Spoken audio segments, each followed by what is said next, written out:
Hello, everyone. This is the light within triumph of a great child, otherwise known as the unquenchable light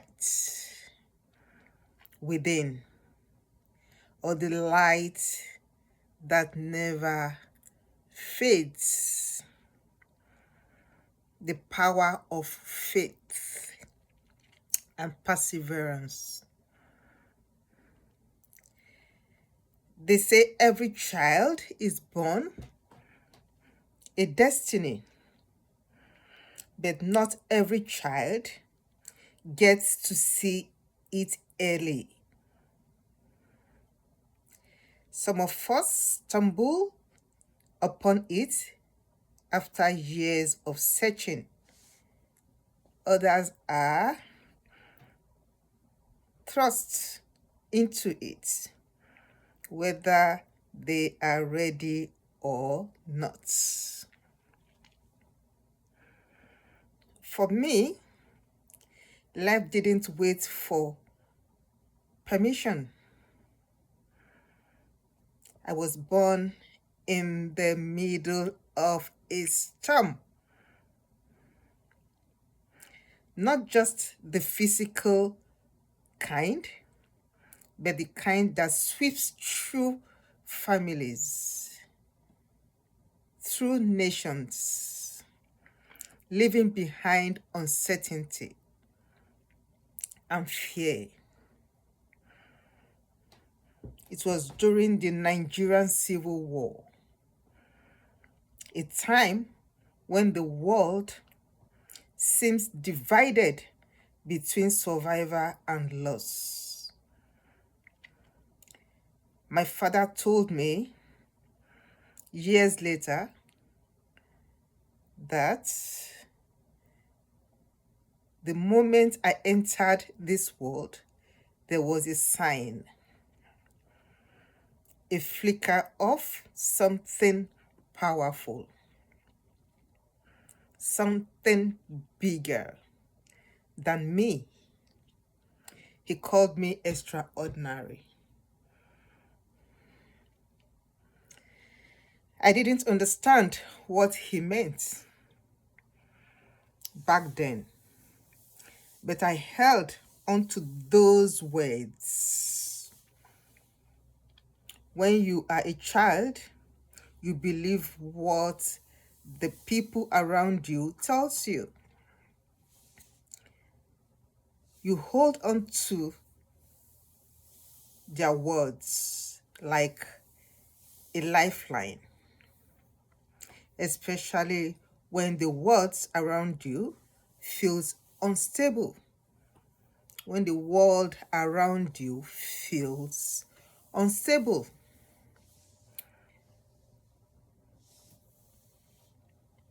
From as early as I can remember, my father would look at me with an intensity that made me both proud and nervous. You are different, he would say. You are meant for something great. I believed him, but what did greatness mean?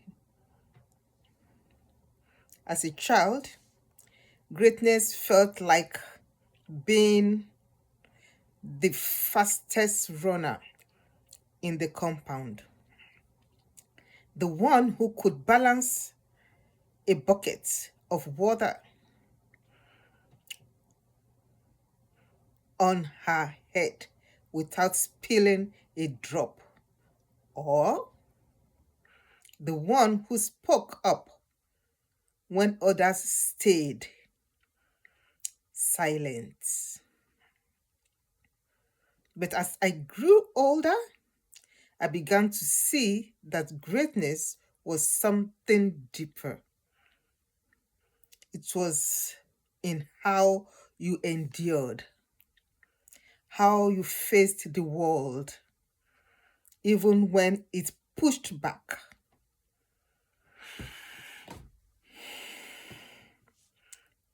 And oh, did the word push back? A fire inside me. I was not the quiet, obedient child that tradition expected of me. I was strong willed, determined, and unafraid to speak my mind.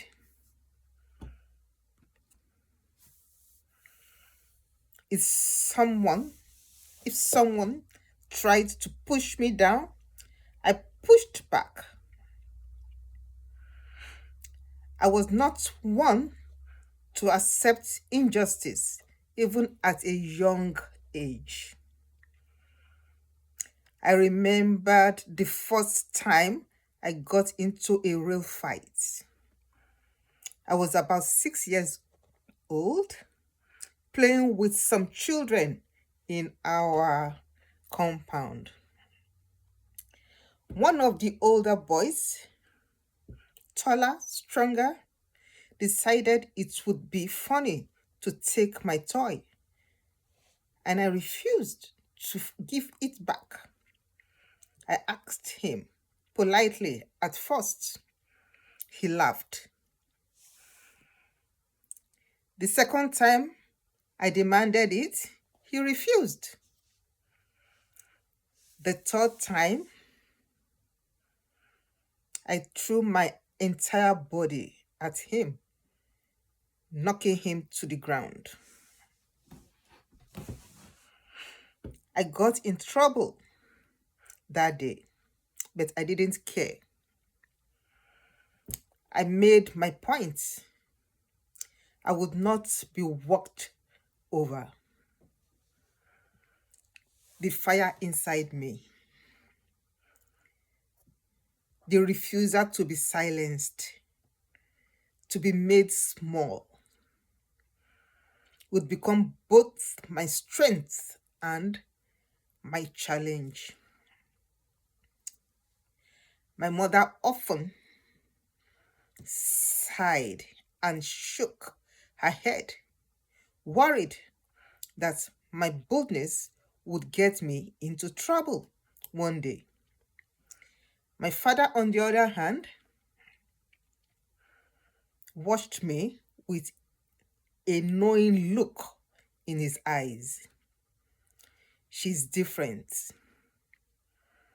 He would say she will need that strength one day. I didn't understand what he meant, not yet. Lesson from the woman before me.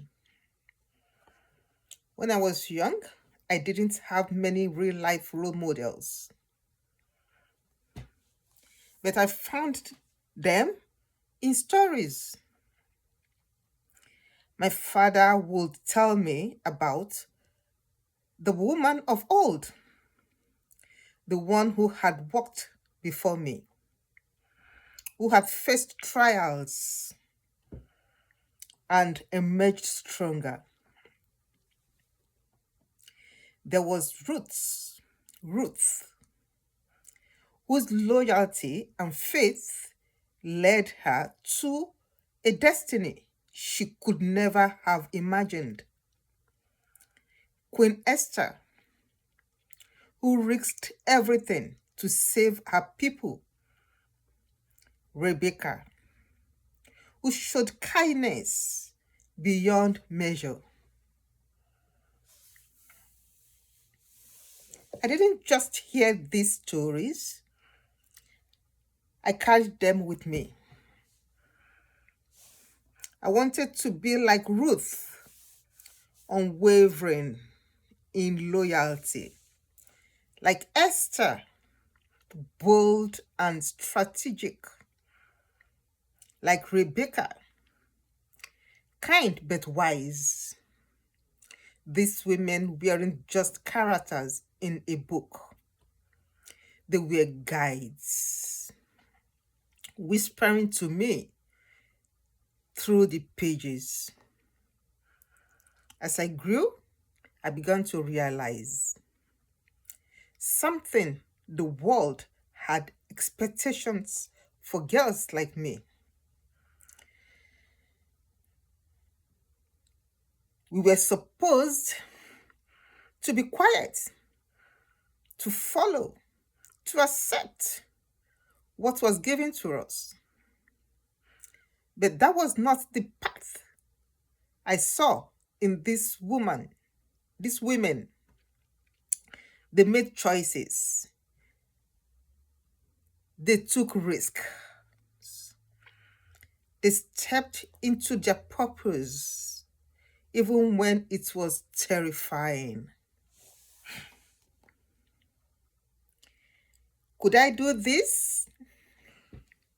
I was still a child, still learning what it meant to walk my own path.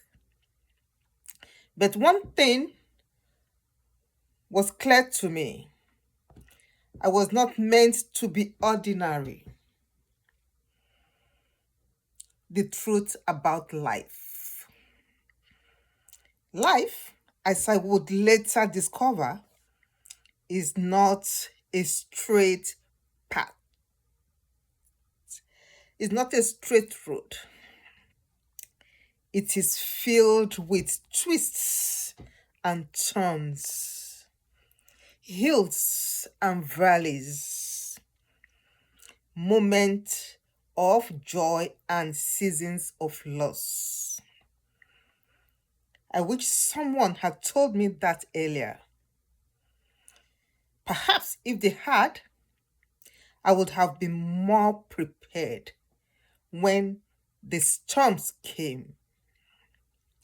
Perhaps I would not have been so shocked when I learned that the world could be both beautiful and cruel at the same time. But in a way, I'm glad I didn't know, because some lessons are only learned in the living. There were things that no book can teach you, no wise elder can prepare you for. Some battle you must fight yourself. Some truth you must discover on your own. And one of the first truths I learned was this: life does not care about your plans. It will throw things at you that you never expected. Yeah. But here is the second truth: you are stronger than you think. No matter what life throws at you, there's something inside of you. You're sometimes unbreakable. Something unbreakable, unshakable, a fear, a light, a force that refuses to be extinguished. And if you hold on to that light, no storm can destroy you.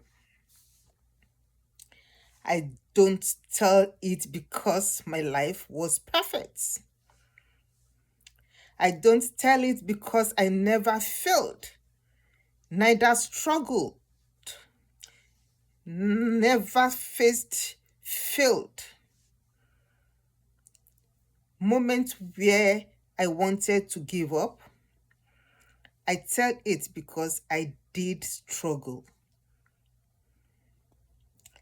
I did fall. I did question myself, doubt myself, and wondered if I was strong enough to keep going. And yet, here I am. That is the message I want to leave with you. You will have battles. And if you ever doubt that, just remember this. If a stubborn little girl from Nigeria, born in the middle of a war, raised in a world that tried to make her small, could rise above it all and find her light, then so can you. Because no matter what you face, there is always light at the end of the tunnel.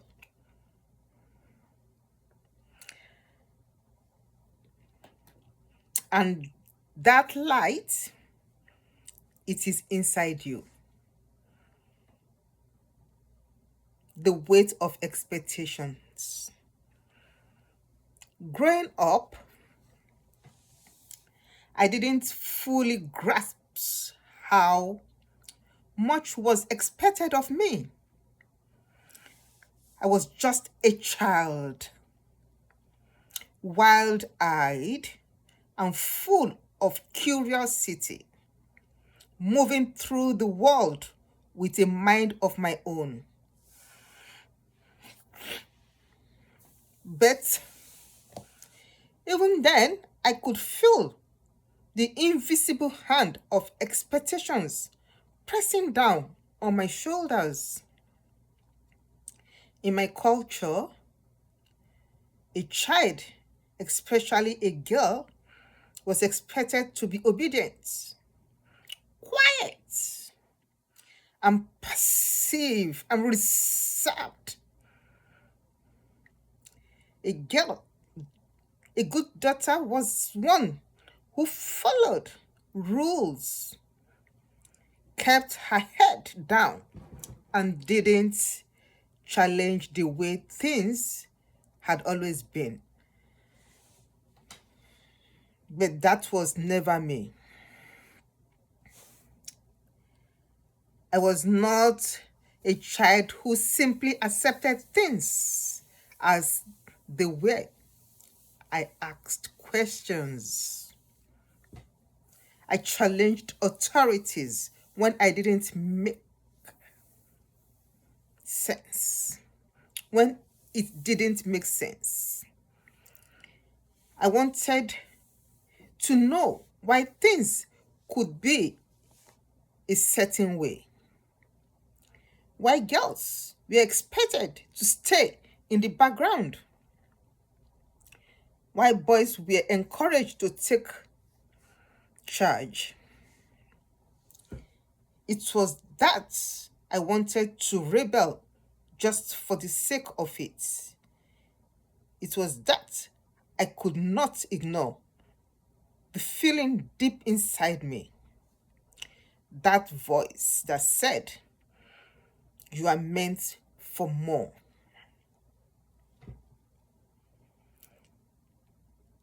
A father's words, a mother's worry. I was lucky.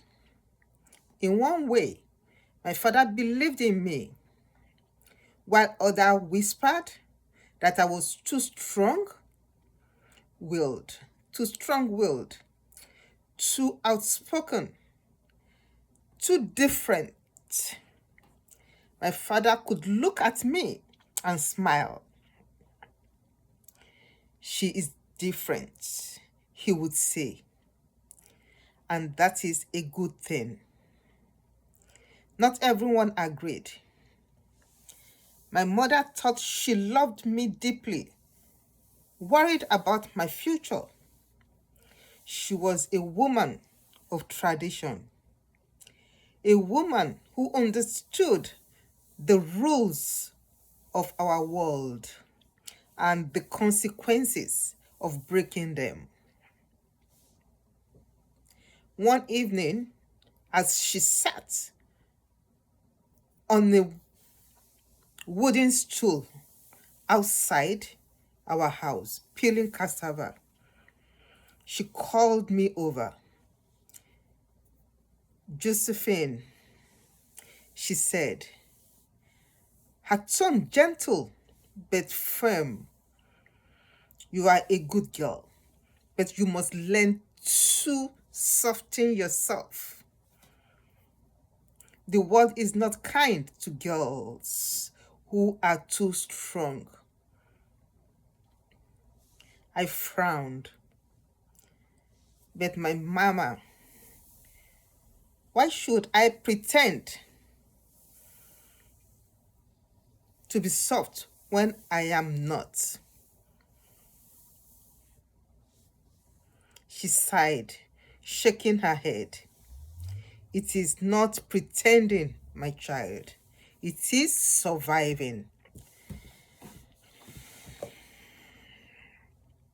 I didn't understand what she meant. To me, strength was something to be proud of, not something to be hidden. But my mother had seen more of the world than I had. She had learned in ways that I had yet to experience that strength in a woman could be both a gift and a curse. Even as a child, I could sense her worry. She feared that my boldness would bring me trouble, that my refusal to bow to expectations would make my life harder than it needed to be. She wasn't entirely wrong. The power of a name. One of the earliest things I learned about myself was that my name carried weight. I was born Imade, a name given to me not just because it sounded beautiful, but because it carried meaning. I didn't fall. I didn't fall. I did not fall. It was a name of resilience, a name of defense against hardship. But life has a way of testing the very meaning of the name we are given. Would I truly live up to my name? Would I stand tall, unshaken, no matter what life threw at me? Or would I fall? These questions followed me even when I was too young to understand them. I remember the day my new neighbor, our new neighbor in Lagos, struggled to pronounce my name. They twisted it in a way that made me cringe. They laughed at how different it sounded. One day, a woman from Port Harcourt who lived in our compound smiled and said, "You look like Josephine, the Napoleon's wife." And just like that, my name was rewritten. Josephine. It was easier for people to say, easier for them to remember. But so, without much argument, I became Josephine. But deep down, I never forgot who I really was. I was in my day. I did not fall. And I would spend the rest of my life proving it. The first test of responsibility. By the time I was 5 years old, my life had already begun to shape me.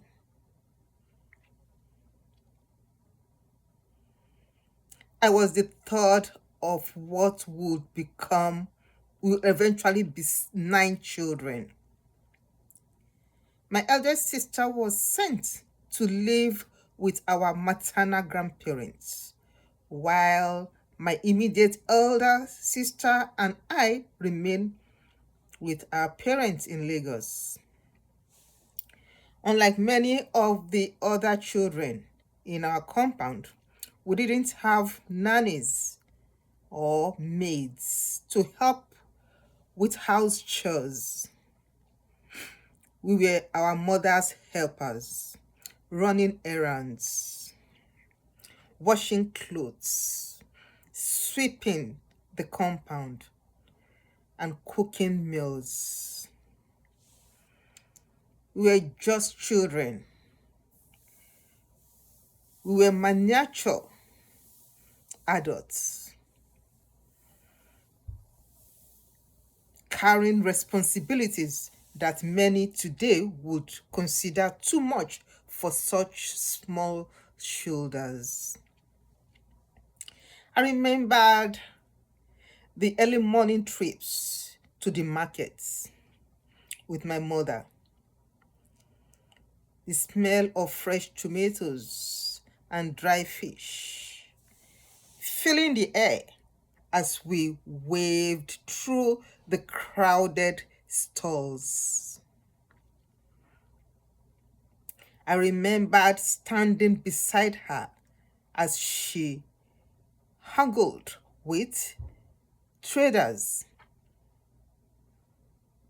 watching in admiration as she negotiated the best price with a confidence that I would one day learn to mimic. I remembered helping her carrying baskets of food, the weight digging into my small hand, but feeling proud because I was helping. These were the lessons that would stay with me. Not everything is given freely in life. Some things must be earned. And sometimes, before you are ready, responsibility will be placed on your shoulders. But if you carry it well, it will shape you into something greater than you ever imagined. The unspoken strength of a girl. There were many things I couldn't understand as a child. I didn't understand why my father worked so hard. Yet, we never seemed to have enough. I didn't understand why my mother, despite all her strength, still had to lower her voice when speaking to certain men in the community. I didn't understand why people said that a girl's greatest achievement was to marry well, when I could see, even then, that a woman's strength went beyond the home. But I didn't understand. What I didn't understand was this: I was different. I was not afraid to speak my mind. I was not afraid to fight back when someone tried to pull me down. And I was not afraid to dream of something bigger than the life laid out for me. This was both my greatest gift and my biggest challenge.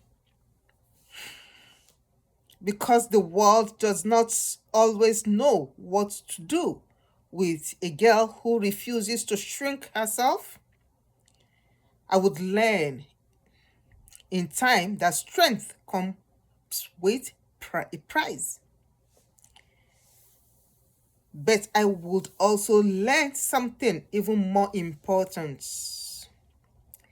that no matter how hard life gets, no matter how many times the world tries to silence you, if you believe in yourself, if you hold on to that unquenchable light inside of you, then nothing and no one can ever truly pull you down or pull you out. And you will never, and you never will. Yeah. The first thing I learned about my life was that I entered the world at a time of great turmoil.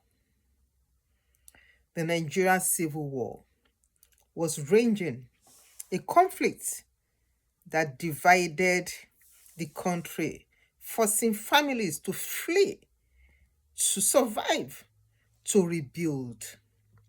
Yet, in the midst of all the chaos, my father looked at me, his newborn daughter, and said something different. You are extraordinary. He would tell me, his voice filled with conviction. From the moment you arrived, there was a sign. I didn't understand what he meant as a child, but I grew up older. I realized that some people are born to walk ordinary paths, and others are born to carve their own. I was never meant to follow. I was meant to lead. A legacy in my blood. I was born into two powerful lineages, each one shaping the person I would become. My mother came from a prestigious family in Ewohimi, Okaingben. It's in southeast of Edo State, Nigeria. They were people of influence, people who carry themselves with dignity and pride.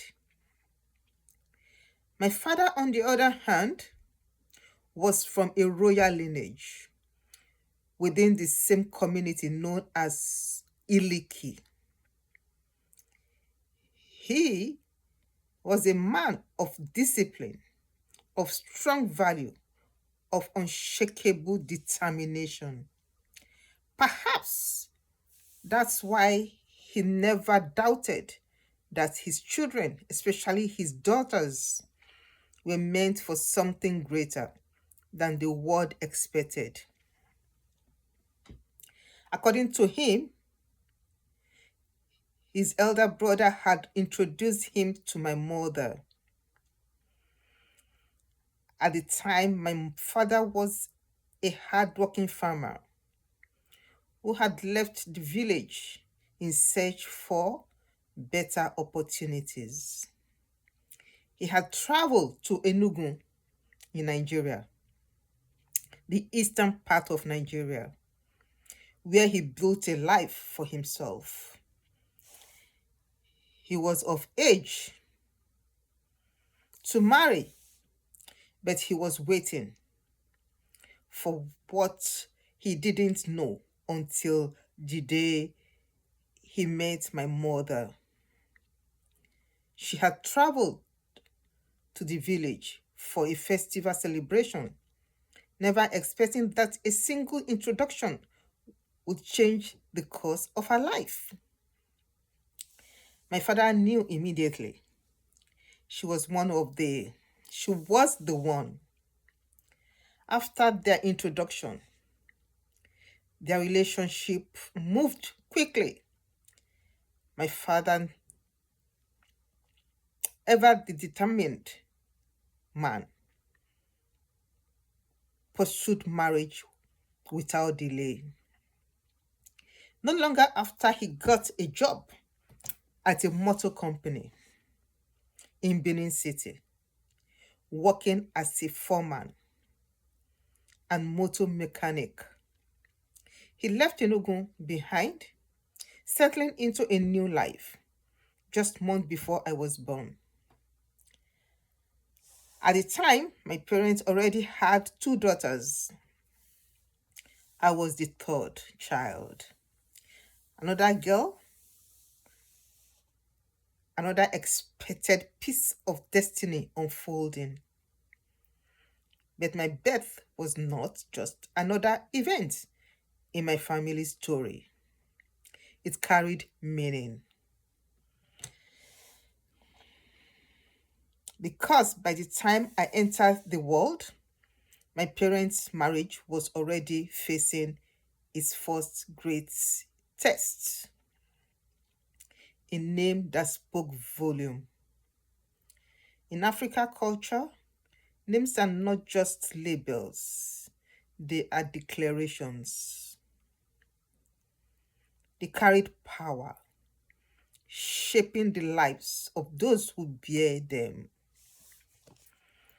Because of the struggle my parents were facing in their marriage, my uncle, one of the elders who had tried to mend their disputes, chose my name with great purpose.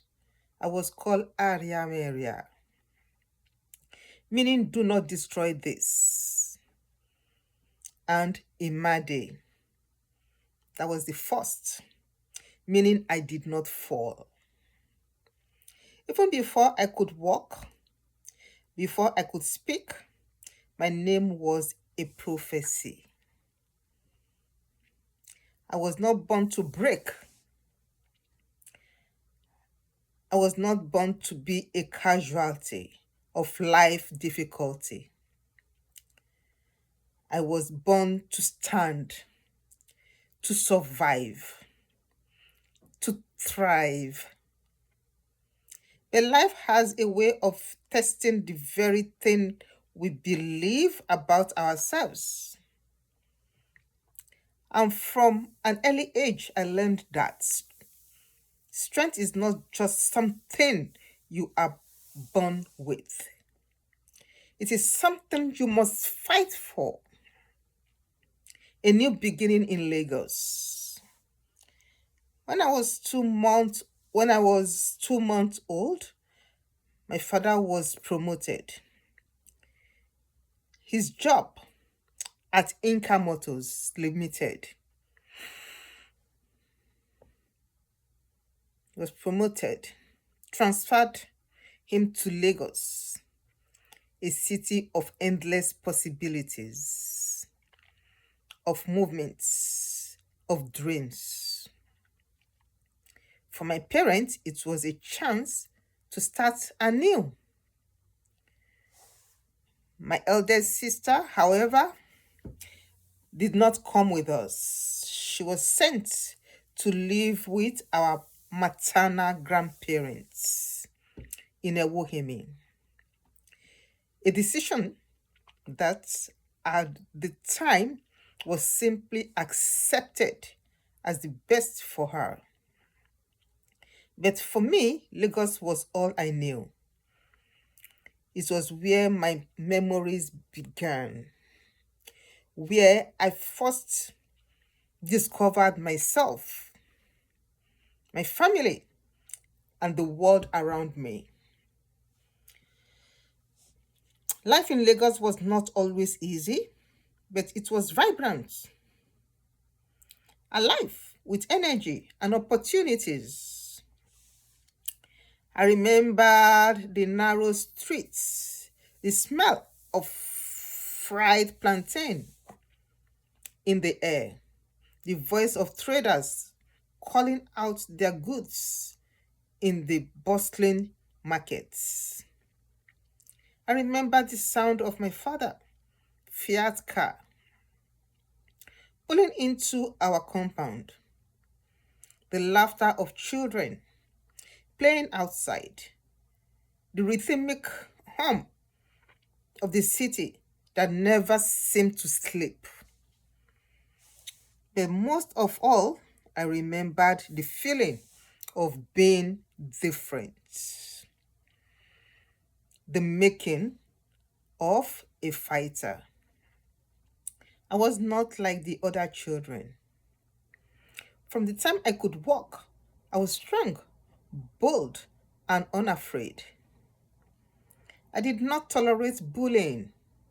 If someone tried to intimidate me, I fought back.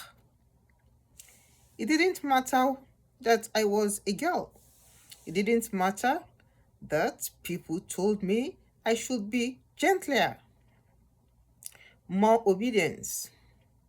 I refused to be pushed aside. Of course, this got me into trouble. I was constantly getting into fights, defending myself against name calling and teasing. The other children saw me as different, perhaps because of my strong willed nature, perhaps because of my size. Because I was big, I was a robust, healthy child. And in the eye of my peers, that made me a target. But I never backed down.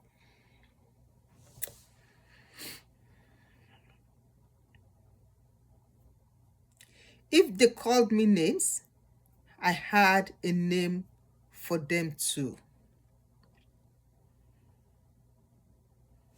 If they pushed me, I pushed back harder. My parents were often called to my school because of the trouble I got into. My mother, ever the peacemaker, would try to reason with me.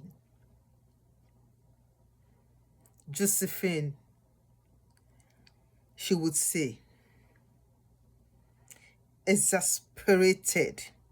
Not every battle needs to be fought. But I disagreed. Some battle had to be fought. Some line had to be drawn. And even as a child, I knew one thing for certain. I would never let anyone tell me who I could or could not be. Lessons from childhood. Despite my fiery spirit, there were moments of joy, of learning, of discovery. School was time of those places where I found myself. When I was 5, I was enrolled in a municipal school near our home in Surulere, Lagos. It was there that I discovered the power of knowledge, the thrill of learning to read, the satisfaction of solving a math problem, the excitement of new words and ideas. I was a first learner, eager to absorb everything I could.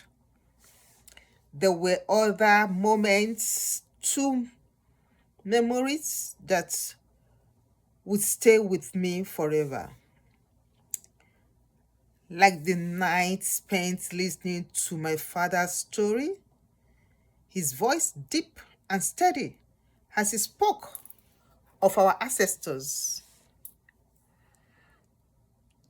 our heritage, the strength that ran through our blood. Like the early morning, standing beside my mother in that kitchen, watching as she prepared meal with precision and care, teaching me that love could be found in the simplest of actions. Like the walk to the markets, my small hand gripping my mother's as we waved through the crowded stalls. The smell of fresh produce and spices filling the air. These were the moments that shaped me, that made me who I was, that prepared me for the journey ahead. Because life was not just about where you were born, it was about what you did with the life you were given. And I was only getting started. I was, yeah, the life story of Imade.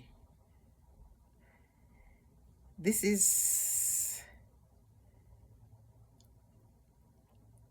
the end of chapter 1 and 2. So I've given you freely the chapter 1 and 2 of the book, The Life Within, Triumph of a Great Child. So I encourage you to click on the link below and get your copy and read the full story of The Light Within, Triumph of a Great Child.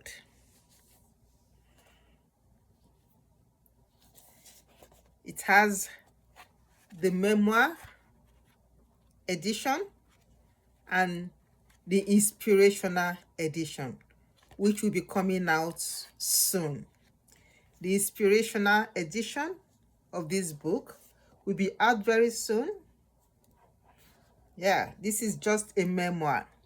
It's already available on Amazon, any Amazon platform. It's available in the Kindle, direct publishing, e-copy. The e-edition is there. If you want the hardcover, is there. The paper cover is there.